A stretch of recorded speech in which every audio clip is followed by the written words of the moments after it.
غیبت سے بچو کہ یہ جہنم کے کتوں کی غذا ہے۔ رسول خدا صلی اللہ علیہ وآلہ وسلم کا فرمان ہے، جو شخص کسی مرد یا عورت کی غیبت کرے گا 40 دن تک اس کی نماز اور روزے قبول نہیں ہوں گے۔ بسم اللہ الرحمن الرحیم۔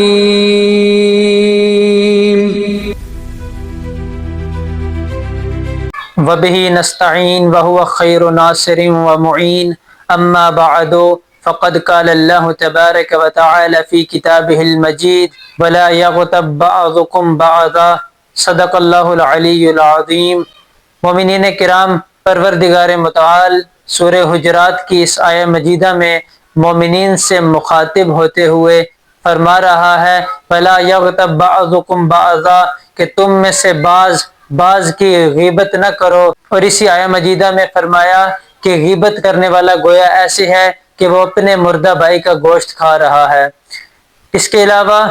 معصومین علیہم السلام کے کلام میں غیبت کی شدید الفاظ میں مذمت موجود ہے کہ جن میں سے چند روایات کی تلاوت کرنے کا شرف آج آپ کے سامنے حاصل کروں گا۔ معصومین علیہم السلام سے الفاظ کی تبدیلی کے ساتھ ایک روایت منقول ہے، اجتنب الغیبہ فإنہا ادام کلاب النار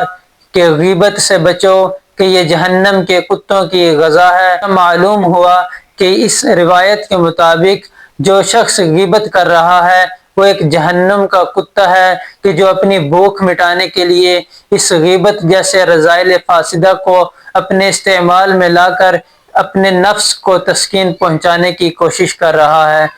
معلوم ہونا چاہیے کہ غیبت کہتے کسے ہیں۔ وسائل الشیعہ میں روایت موجود ہے کہ جس میں غیبت کے معنی یا غیبت کی تعریف کی گئی ہے۔ غیبت یعنی کسی کی پیٹھ کے پیچھے اس کا ایسا عیب بیان کرنا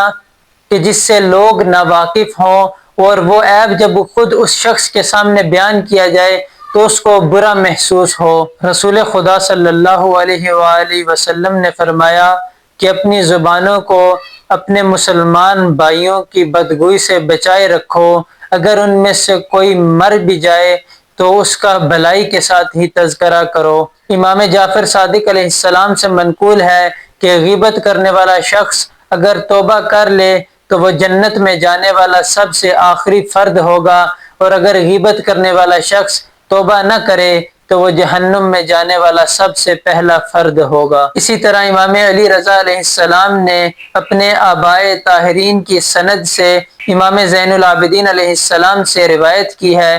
جو آدمی اپنے مسلمان بھائیوں کی توہین کرنے سے اجتناب کرے گا، پروردگار متعال قیامت کے دن ان کی لغزشوں سے درگزر کرے گا۔ اسی طرح رسول خدا صلی اللہ علیہ وآلہ وسلم کا فرمان ہے، جو شخص کسی مرد یا عورت کی غیبت کرے گا 40 دن تک اس کی نماز اور روزے قبول نہیں ہوں گے۔ حدیث میں آیا ہے کہ 3 قسم کے لوگ جنت میں نہیں جائیں گے۔ نمبر 1 احسان جتلانے والا، نمبر 2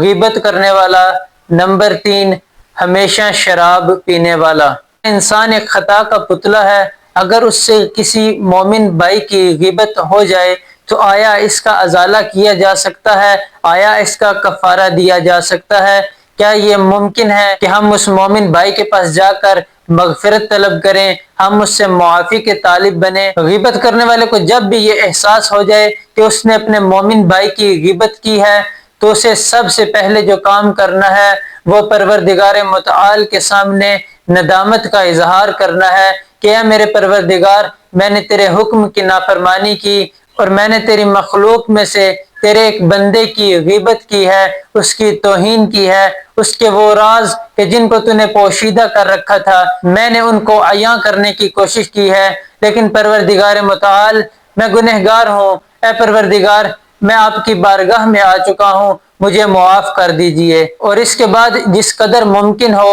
اس کی تلافی کرے۔ یعنی اگر اس نے کسی مرے ہوئے شخص کی غیبت کی ہے، کسی مرے ہوئے شخص کے عیوب کو بیان کیا ہے تو اس کے لیے طلب مغفرت کرے، اور اسی طرح اگر اس نے کسی زندہ شخص کی غیبت کی ہے تو اس شخص سے جا کے معافی مانگے، لیکن اگر معلوم ہو، جب میں اس شخص کے پاس جا کر اسے بتاؤں گا کہ میں نے تمہاری غیبت کی ہے، میں نے تمہارے عیوب کو فلاں شخص کے سامنے بیان کیا ہے، تو وہ مجھ سے ناراض ہو جائے گا۔ تو پھر کچھ مراجع کہتے ہیں کہ غیبت اس صورت میں کرنی چاہیے کہ جب اس شخص کو علم ہو چکا ہو کہ فلاں شخص نے میری غیبت کی ہے، اور جس شخص کے سامنے، جس گروہ کے سامنے، جس محفل میں، جس مجلس میں آپ نے کسی شخص کی یا میں نے کسی شخص کی غیبت کی ہے، تو ہمیں جن جن لوگوں کے سامنے ہم نے غیبت کی ہے، ہمیں ان سب کے سامنے جا کر اس بات کی تردید کرنی ہوگی کہ ہم نے جو فلاں شخص کے عیوب کو بیان کیا ہے وہ مجھ سے غلطی ہو گئی ہے۔ اور اسی طرح اگر وہ شخص بڑے دل کا مالک ہے کہ جس کی غیبت کی ہے،